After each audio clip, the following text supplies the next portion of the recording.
शुरू करो आप। बोली श्री प्राणनाथ प्यारे की जय। बोली श्री सतगुरु महाराज की जय। समस्त सुंदर साथ की जय। तो बात चल रही कलमा पढ़िया हुए साहब जी। तो क्या हम उस कलमे को, तारतम वाणी को, श्री कुलजन स्वरूप साहब को, एक एक चौपाई को इतनी बारीकी से पढ़ रहे हैं, एक एक चरण को इतनी बारीकी से समझ रहे हैं, और फिर क्या जीवन में उतार रहे हैं? तो परम धाम से तो आ गए हैं, तो कह दिया ए निशानी इश्क की। ये निशानी इश्क की है हमारी। क्या कि झूठ फरेब कछु नहीं। यदि कोई कहता ना मेरे आड़े ये आ रहा है, मेरे आड़े वो आ रहा है, मैं कैसे करूं, बड़ा मुश्किल है, तो अभी झूठ हमारे खड़ा है।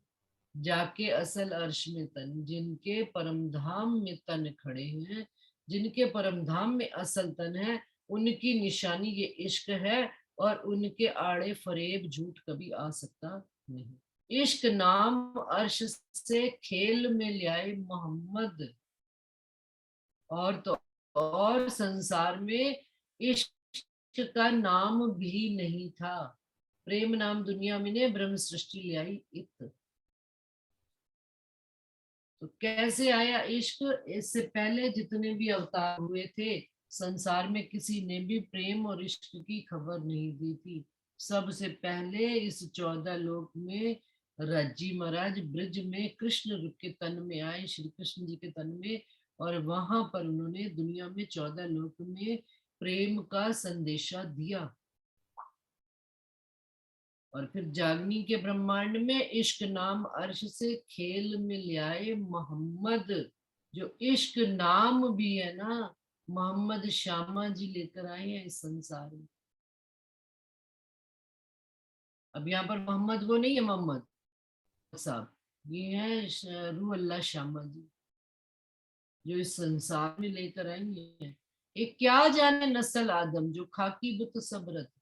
ये जो 14 लोग के ये शरीर है, ये मनुष्य है, ये आदम है, इसकी औकात नहीं। और तो और एक क्या जाने नस्ल आदम, जो इन मनुष्यों की नस्ल, जिनसे पैदाइश है आदम की, वो आदम भी नहीं जानता इस इश्क को। जो खाकी बुत सब रद्द कर चुके हैं। इन खाकी बुतों को तो राज्य महाराज ने रद्द कर दिया, उस आदम को भी रद्द कर दिया।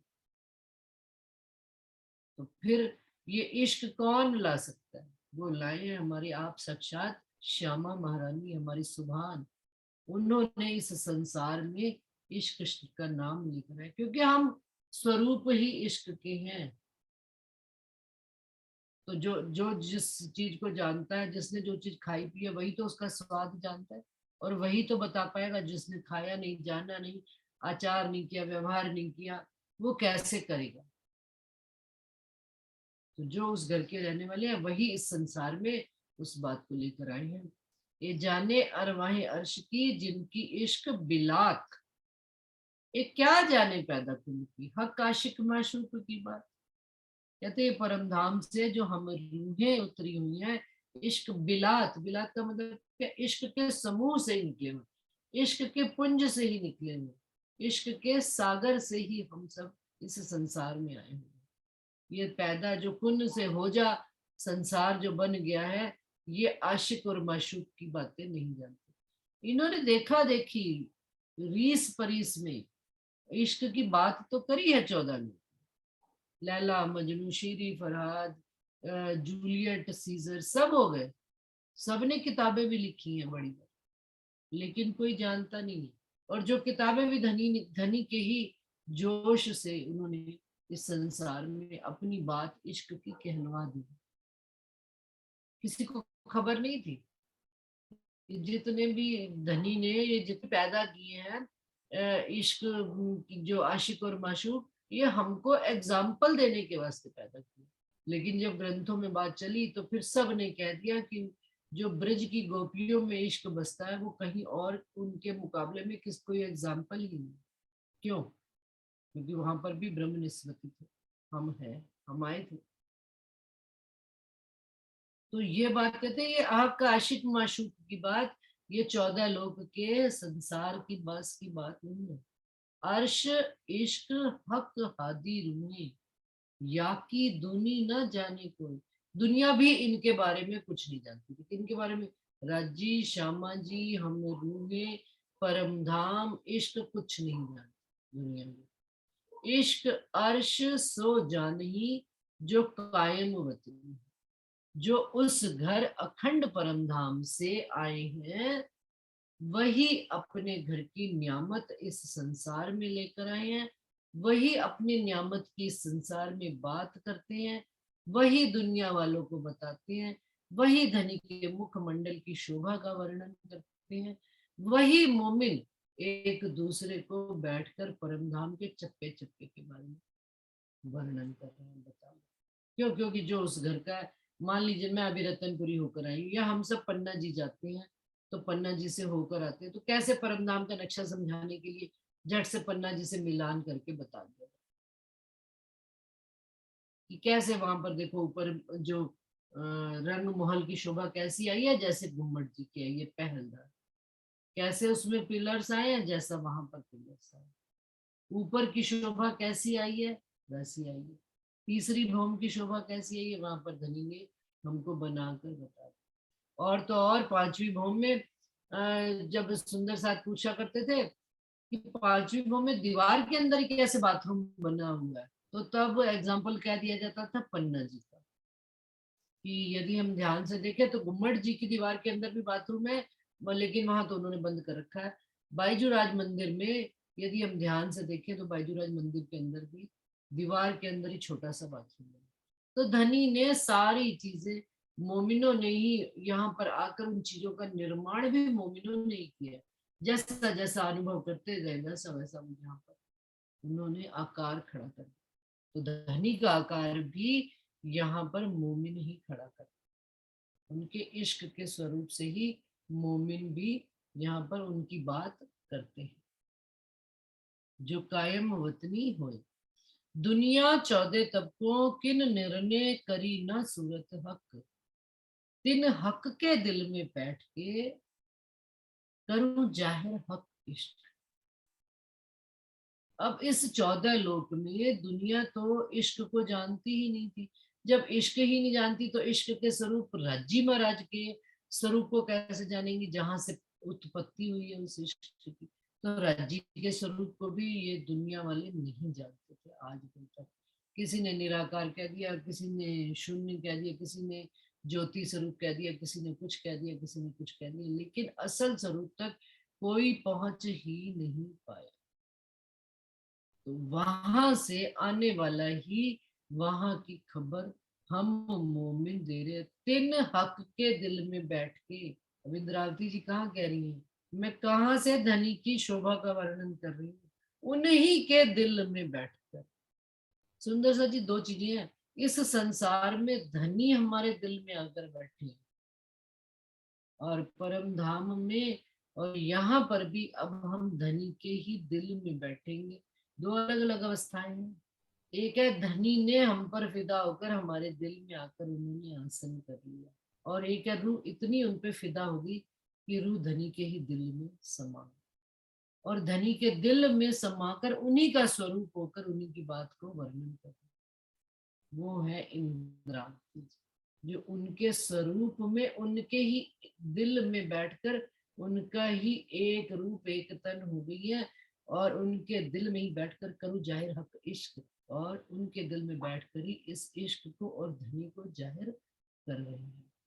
तो अर्श हुआ दिल मोमिन जो जाहिर किया गुजरे, जब रूहें उनके दिल में बैठ गई। इंद्रावती जी कहती है जब मैं ही उनके दिल में चली गई तो अर्श हुआ दिल में। तो धनी भी अपनी सारी नियामतें लेकर हम मोमिनों के दिल में, इंद्रावती जी कहती है मेरे ही दिल में आकर बैठे। ये होता है सुंदर सा अर्श, अरस परस की लीला, कि रूह धनी के दिल में उतर गई तो धनी भी अपना पूर्ण स्वरूप लेकर रूह के दिल में आ गया, तो जाहिर किया मुझे। इस तरह से आशिक और माशूक ने इस इश्क की लीला को इस संसार में समझाया है। हक हादी गुज मोमिन कोई और न कादर इनके, इनके समान तो कोई और है ही नहीं, कि किससे मिलान करके बताऊं कि भाई इनके समान कौन है। कि रज्जी श्यामा जी और रूहों की जो इश्क की लीला चलती है, जो अरस परस लीला चलती है, जो आशिक और माशूक की लीला चलती है, इनके समान संसार में और कोई चीज है ही नहीं। इनके मुकाबिल तो कोई और चीज आती ही नहीं। तो पाया खिताब अर्श का, ना तो दिल आदमी अर्श क्यों हुए। तो पाया खिताब अर्श का, तब इस दिल ने अर्श का खिताब पाया है। ना तो दिल आदमी अर्श क्यों हो, क्या ये आदमी का दिल अर्श हो सकता है। ये मन के दिल पे, मन के स्वरूप पे थोड़े धनी बैठे, धनी दिल के स्वरूप पे बैठे, पाक साफ मोमिनों के दिल में राजी आकर बैठे। ये हक हादी मोमिन बातून और बूझे जो हुए थे। ये बातून बातें, ये बारीक का बारीक बातून कौन जानता है, ये हम मोमिन ही जानते हैं, और कोई बूझ ही नहीं सकता। ये धनी की अनसुलझी गुत्थियां है, ये इश्क है। वो हमेशा एक भजन हमारी कृष्णा आंटी गाया करती है, बड़ा पुराना भजन है, दो लाइनें सुंदर सा सुना देती हूँ। आशिकी ऐसी उलझन है, जो सुलझाई नहीं जाती, दिलों की बेचैनी कभी लाई नहीं जाती। दिल की जो बेचैनी है ना, वो मुख पर कभी लाई नहीं जाती। आशिकी ऐसी उलझन है, जो सुलझाई नहीं जाती। सुंदर सा जी, ये सनमंद ही ऐसा है, प्यार का सनमंद ही ऐसा है। जितना प्यार करते जाएंगे उतनी गहराइयां, उतना ही लज्जत, उतनी ही इश्क की खूबियां, धनी की लाड लज्जत का अनुभव होता चला जाएगा। तो रूह भी और आनंद में, वो कहते हैं ना, चौपाई आती है कि इश्क में रूहें इतनी गर्क हो जाती है कि जब रामते खेलना शुरू करती है तो कहती है और और आनंद आ रहा है, धनी खूब आनंद आ रहा है, खूब आनंद आ रहा है। तो इस आनंद की ये खूबी है, धनी के इश्क की ये खूबी है, कि उनके अंदर जैसे जैसे उतरते चले जाएंगे तो और अधिक लेने की चाहना बढ़ती चली जाए। इसीलिए तो कह दिया, इश्क घटता बढ़ता नहीं है, घटता नहीं है, बढ़ता ही बढ़ता है। जो घटता जाए वो संसार है, और जो बढ़ता जाए वो इश्क है। ये एक सुंदर व्याख्या है, सुंदर सा जी, दो लाइन की, रज्जी और संसार की, माया और ब्रह्म की। ये माया कैसी है, जो घटती चली जाती, घटती कैसे चली जाती है, खत्म होती चली जाती। और इश्क क्या है, बढ़ता चला जाता। धनी का, धनी का इश्क ऐसा नहीं है जो आके कम हो जाए, और माया ऐसी है, माया कितनी भी इकट्ठी कर लो कम ही कम। तो माया को नजर हटा, धनी से नजर जोड़ ले, तो इश्क बढ़ता ही जाएगा, इश्क और अधिक आता ही जाएगा। और धनी से नजरें जुड़ते ही, क्यों, क्योंकि मुखमंडल की शोभा, जो चार चीजों से मुखमंडल की शोभा बनती है, सुंदर सा, नेत्र, नासिका, जुबा और कान, ये चारों ही चीजें एक मुखमंडल की आकृति को खड़ा करती है। अभी आगे वर्णन आएगा, अभी आ रहा है शायद चार जो पेज में आ रहा है। तो मुखार बिंद महबूब का, यही चुपई में, मुखार बिंद महबूब का, सुख देत हक सूरत, जुगल किशोर शोभा लिए, दो बैठे एक तखत। दिल रूपी तखत पर, जहाँ हम रूहों ने बड़े प्यार से धनी के लिए सेजिया बिछाई है। सेजिया कौन सी, सुख शीतल सेजिया, जो धनी आते हैं तो हमारे अंदर भी सुख और शीतलता का वास हो जाता है। उस तखत पर धनी आकर बैठे हैं, और धनी का मुखमंडल हमें इश्क सुख देत हक सूरत, धनी की सूरत भी हमको सुख दे रही है। कहते हैं ना, जो अरस परस लीला होती है, मुख से मुख, सामने से सामने, नजर से नजर मिला के बात करना, छुपा के नहीं करना नजर, कहते हैं ना। तो नजर से नजर कब मिलाई जाती है? जब अरस परस मिलाई।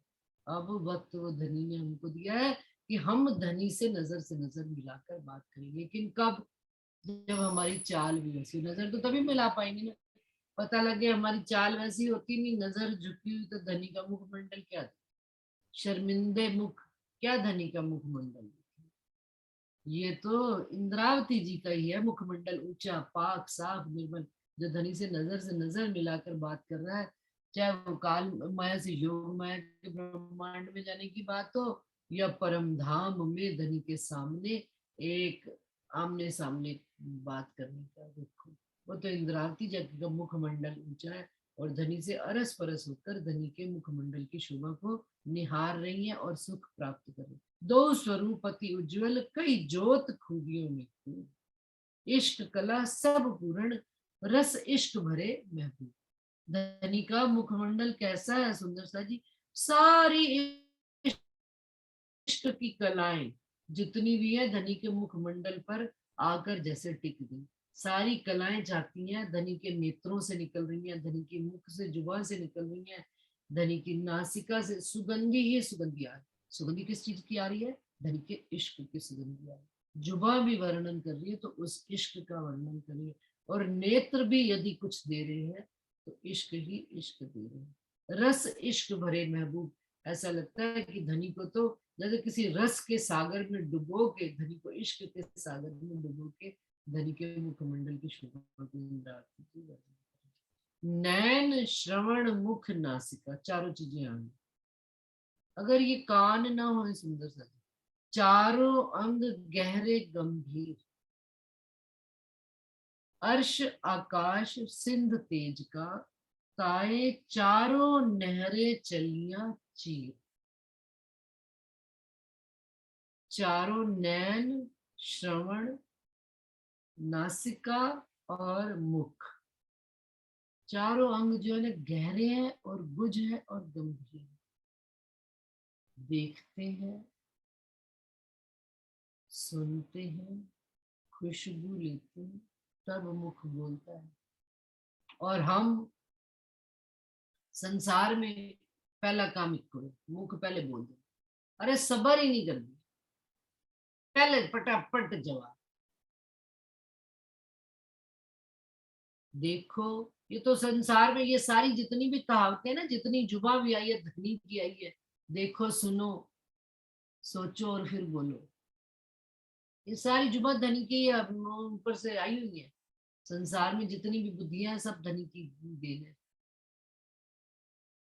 तो वो कह रहे हैं कि चारों चीजें जो है गहरी हैं, हल्की बात नहीं है, बुझ है, गंभीरता धारण की। कान भी अलर्ट होके खड़े हैं, कौन सी बात आ रही, कौन सी बात कह रहे हैं। नासिका खुशबू ले रही है, कहाँ की बात आ रही। खुशबू का क्या मतलब? खुशबू अपन पार्क के पास से निकलिए, पार्क से थोड़ी सी भी आप यदि दूर रोड पर जा रहे होंगे तो आपको एहसास हो जाता है पार्क आ रहा है, हम कहीं पार्क से चल रहे हैं। क्यों? क्योंकि हवा नहीं भी चल रही थी, पार्क में हल्की हल्की सुगंधित हवाएं आ रही थी, तो नासिका को खबर लग जाती कि पार्क के पास से। तो नासिका को ये खबर नहीं लगती कि धनी की बात, कि अब हमें धनी की खुशबू लेनी है। ले खुशवास याद कर, बांध गोली प्रेम काम, आंखा खोल तू आप अपनी, निरख धनी श्री राम। ले खुशवास याद कर, ले खुशवास धनी की खुशबू को लो याद कर, और अर्ध लवे तेरा कार्य सरे, जो मुख ले धनी श्री धाम, जो कहे धनी श्री धाम।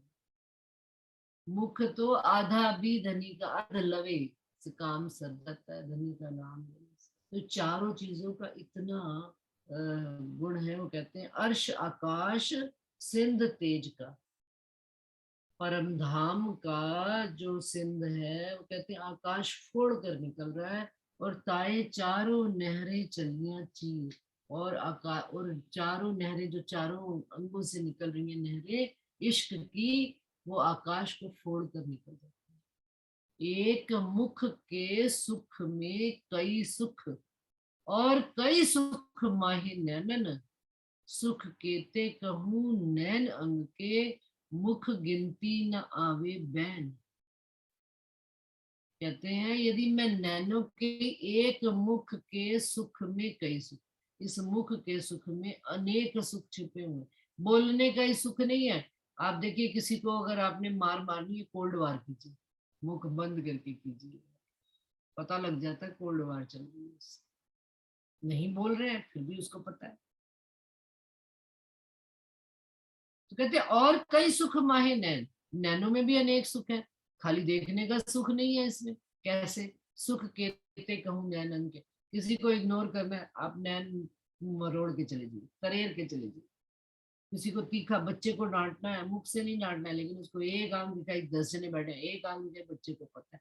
आंख ये संसार में भी अगर 10 गुण रखती है, किसी को तरेर कर देख रही है, किसी को डांट कर देख रही है, किसी को प्यार से देख रही है, मुख नहीं कहना चाहता, मुख नहीं कहेगा, लेकिन आंख सब तरह का वर्णन कर।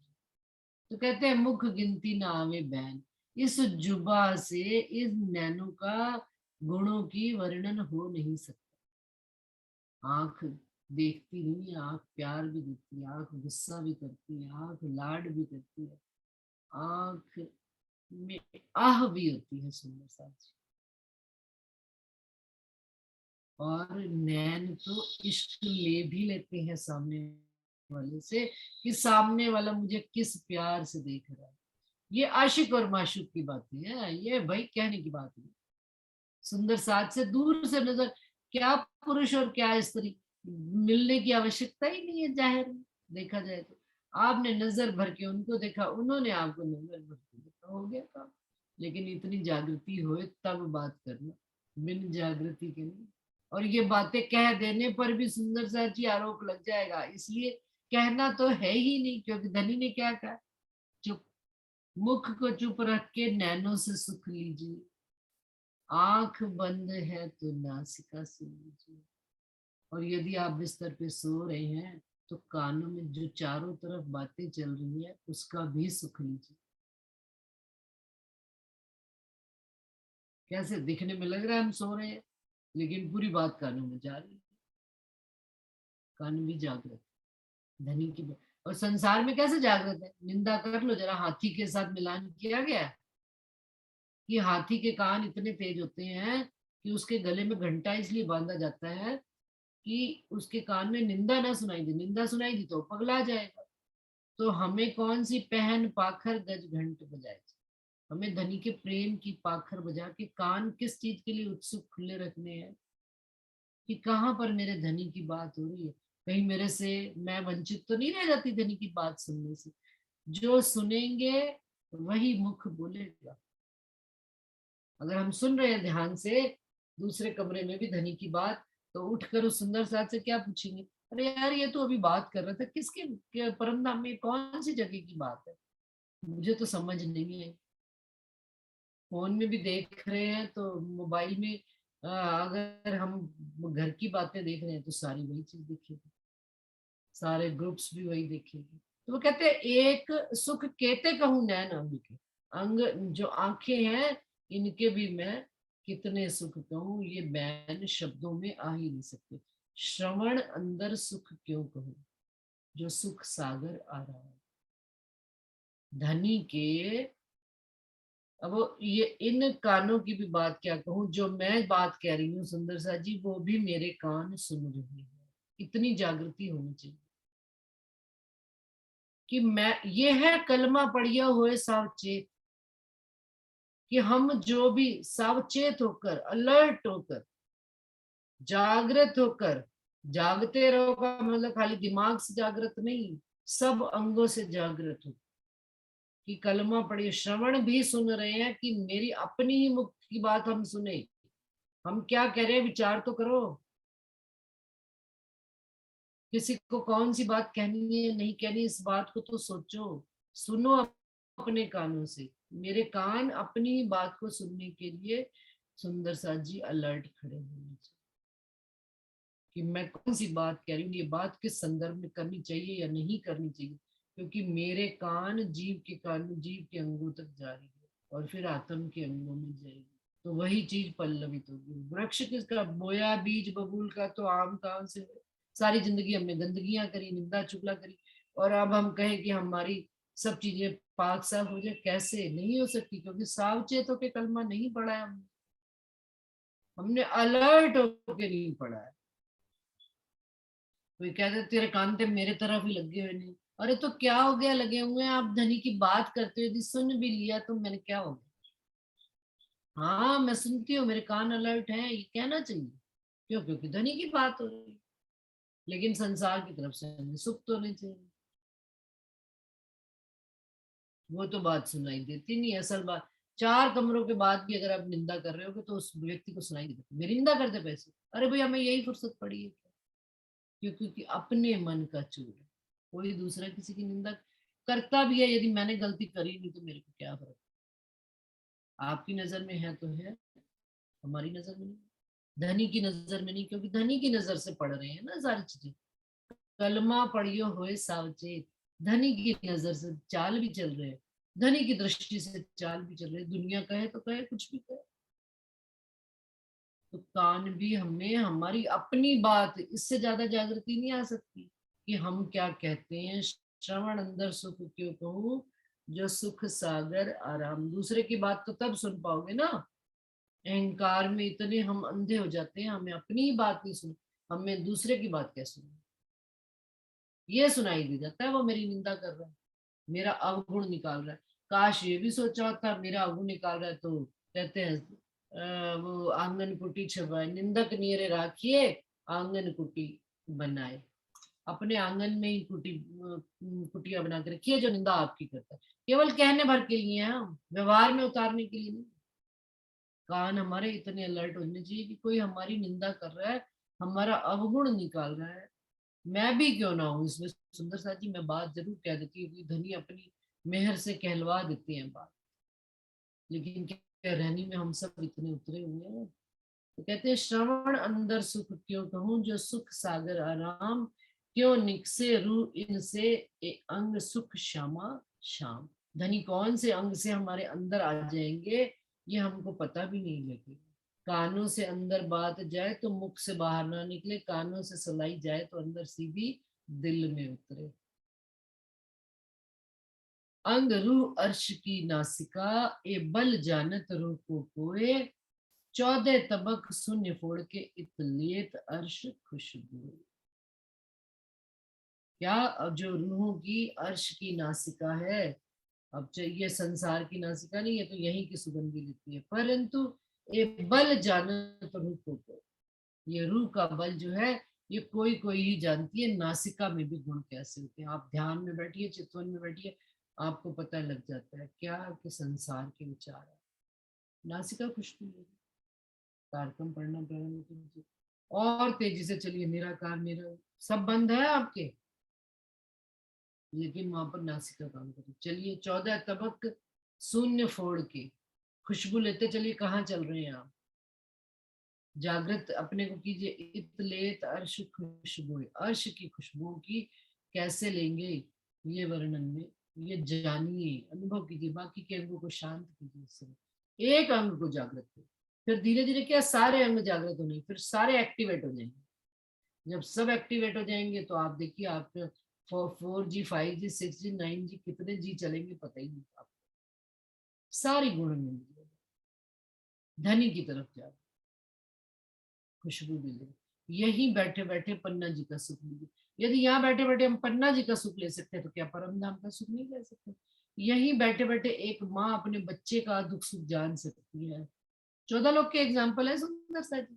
बच्चा माँ का बाहर गया हो और कहीं तकलीफ में हो, माँ को पता लग जाता है, झट से माँ फोन करती बच्चे, खुशबू ही तो आ जाती है कि मेरा बच्चा, विचार में ही तो आ जाती है कि भाई मेरा बच्चा कष्ट में है, तो तत्क्षण फोन में लाया जाता है।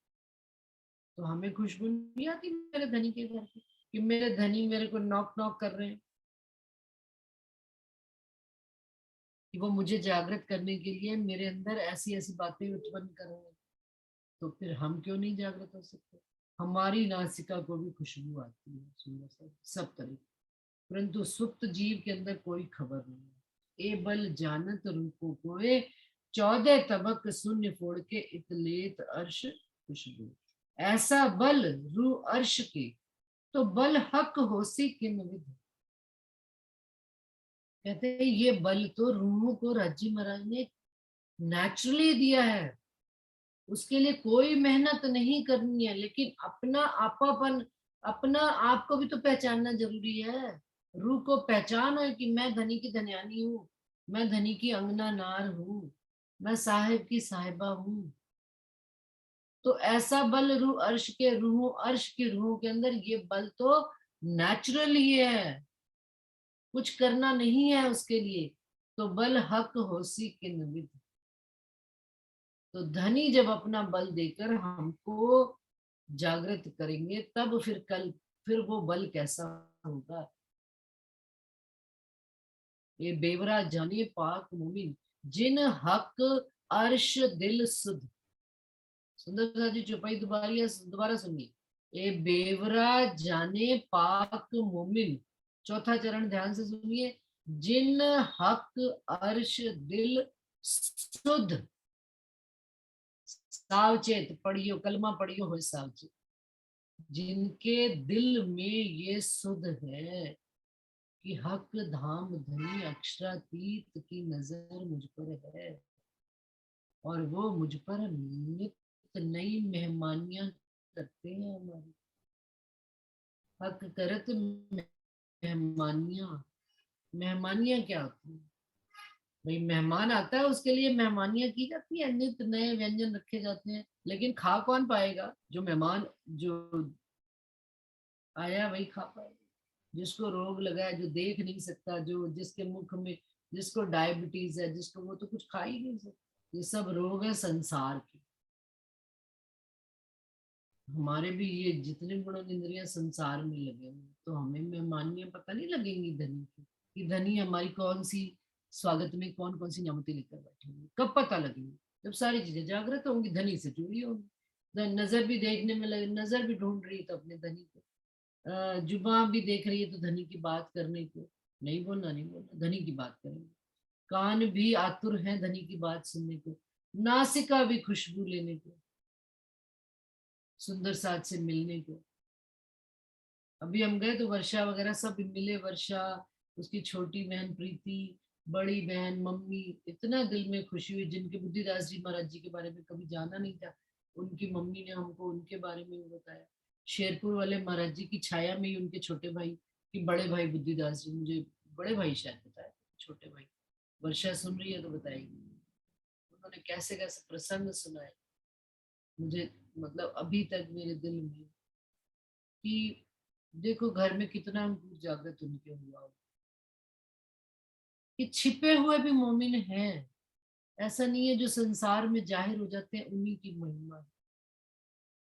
नाम तो हमने भी सुना हुआ था बुद्धिदास जी महाराज जी का, लेकिन इतना इतना बारीकी से जब उनकी मम्मी ने, वर्षा की मम्मी ने सुनाया कि कैसे हम मम्मी, उनकी सास और उनकी मम्मी भाग भाग के जाया करते थे, तो सुंदर सा जी ये कान भी आतुर है धनी की बात सुने। ये है जागृत होना, ये है नासिका की खुशबू लेना, और ये है नेत्रों को दर्श और दीदार करना मोमिनों के और सुंदर साथ के। और धाम, अगर रतनपुरी में जाके या पन्ना जी में जाकर या कहीं पर भी और जाकर हम सुविधाओं को ही रोते रहे, अरे यार यहाँ पर तो ये सुविधा नहीं है, यहाँ पर तो लैट्रिन बाथरूम की सुविधा नहीं है, नहाने की सुविधा नहीं है, शरीरों को ही रोते रह जाएंगे, तो फिर कभी भी आत्म के सुख ले नहीं पाएंगे। लेने आत्म का सुख गए तो शरीर के सुख, शरीर का क्या है? शरीर कहीं पर भी खड़ा होकर 2 डब्बे पानी डाल ले, नहाने में। लेकिन इसको हमने इतना प्रायोरिटी दे दी है कि आत्म हमारी बेचारी नगण्य उतरेगी। जबकि होना क्या चाहिए? चौपाई क्या करी? ऐसा बल रूह अर्श का, कि जो रूहें, जागृत रूहें हैं, उनके अंदर तो परम धाम का है, और जिस दिल में सुध है धनी की, वहां तो बात ही कुछ और है। कि शुद्ध होने से भी मोमिनों की एक एक बात, एक एक खबर, जाता आता मोमिन भी कोई बात कह जाए तो दिल में चुभ जाए, और धनी की खबर की खुशबू आ जाए। यह धनी का सूक्ष्म स्वरूप जो मोमिनों में फैला हुआ है। और जाहिर स्वरूप क्या है? कि साक्षात वो बैठे हुए हैं आश्रम में, मंदिर में, अपने स्थान पे, लेकिन उनका सूक्ष्म स्वरूप क्या, सूक्ष्म क्या है? जो जाहिर नजर से नहीं आता, बातून आंखों से देखना पड़ता है, मोमिनों के अंदर से, मोमिनों की बातों से, उस विराट स्वरूप को निकालना पड़ता है धनी के स्वरूप को। ये है सूक्ष्म स्वरूप, कि हम सामने ही बैठे हैं लेकिन हम नहीं समझ पा रहे हैं, तो हम उनकी बातून लीला को नहीं धनी की समझ पा रहे। लेकिन यदि हम इस बात को, बातून बारीकी को देखते हैं, तो धनी का ही, सतगुरु महाराज का ही स्वरूप कण कण में फैला हुआ, वहां पर देखा है, अनुभव किया है, इसमें कोई दुराई नहीं। और मैं क्या, जितने भी सुंदर साथ मोमिन गए हैं सबको ही इस बात का अनुभव हुआ होगा। इससे ज्यादा कुछ नहीं। सुंदर साथ जी 4 मिनट रह गए हैं तो चौपाई दोहरा देती हूँ। ऐसा बल रूह अर्श के, तो बल हक होसी किन वेद, ए बेवरा जाने पाक मोमिन, जिन हक अर्श दिल सुध, जिन हक अर्श दिल सुध। बोली श्री प्राणनाथ प्यारे की जय, बोली श्री सतगुरु महाराज की जय। 127 चौपाई होगी अभी, 110 से शुरू करी थी, 110 से शुरू करी थी, और पहले में चली है 116 तक। नहीं 114 तक चली है पहले पे, मैंने देख लिया था। फिर 115 से शुरू हुई है और 127 तक चली है। ठीक है, ठीक। प्रणाम जी सुंदर साथ जी। प्रणाम प्रणाम जी। प्रणाम जी, प्रणाम जी, प्रणाम जी। प्रणाम जी। सब सुंदर साथ प्रणाम जी। प्रणाम जी। सब प्रीति को सुंदर तो, सुंदर साथ जी, प्रीति दीदी को तो हम लोगों ने उनकी आवाज से पहचाना, उन्होंने आज तक वीडियो तो खोला नहीं। कितने ऐसे सुंदर साथ हैं उनको आवाज से पहचाना, क्योंकि यहाँ पे आवाज को सुनते हैं, भले चाहे वो वीडियो खोले या ना खोले। ये करण की शोभा है कि कान हमारे जो उनकी आवाज के इतने हैबिचुअल हो गए थे कि जैसे ही वो बोली तो उसके पहचान आ गई कि ये प्रीति है। वर्षा को तो हम लोग सब दीदी भी हंस पहचानते रहे हैं। एक्चुअली दीदी सुबह काम में लगे रहते हैं ना, इसलिए नहीं खुल पाती वीडियो। प्रणाम जी। प्रणाम जी। प्रणाम जी। प्रणाम जी डॉली दीदी। डॉली दीदी आप ना आए रतनपुरी इस बार? हेलो। हाँ जी, मैंने कि मैं आप तो मिली तो